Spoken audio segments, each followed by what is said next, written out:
శరీరంపై మనకి వచ్చేటువంటి దద్దుర్లు, దురద, మంట అనేవి రక్తశుద్ధితో తగ్గుతాయి. దాన్ని అతి సులువుగా ఇంట్లో ఏ విధంగా తగ్గించుకోవాలో తెలుసుకుందాం. జై శ్రీరామ్. అందరికీ నమస్కారము. నేను ప్రదీప్ వానపల్లి. ముందుగా మా తల్లిదండ్రులకు, గురువులకు, పెద్దలకు పాదాలు పట్టి ప్రార్థిస్తున్నాను. మన శరీరాన్ని కప్పి ఉంచే అతి పెద్ద అవయవమే చర్మం. అంతేకాకుండా తిరిగి తనను తాను నయం చేసుకోగల శక్తి ఉన్నది కూడా చర్మం.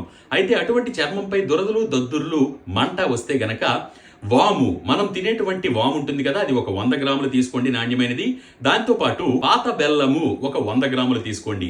రెండింటిని బాగా దంచి ఒక ముద్దలాగా చేసుకొని కుంకుడు గింజంతా మాత్రలుగా తయారు చేసుకుని ఉంచుకోండి. ప్రతిరోజు కూడా ఉదయం పూట పరగడుపున ఒక 2 మాత్రలు వేసుకొని గ్లాసు మంచినీళ్ళు తాగండి. అలాగే సాయంత్రం 5 నుంచి 7 గంటల మధ్య సమయంలో 2 మాత్రలు వేసుకొని గోరువెచ్చని గ్లాసు నీళ్లు తాగుతూ ఉండండి.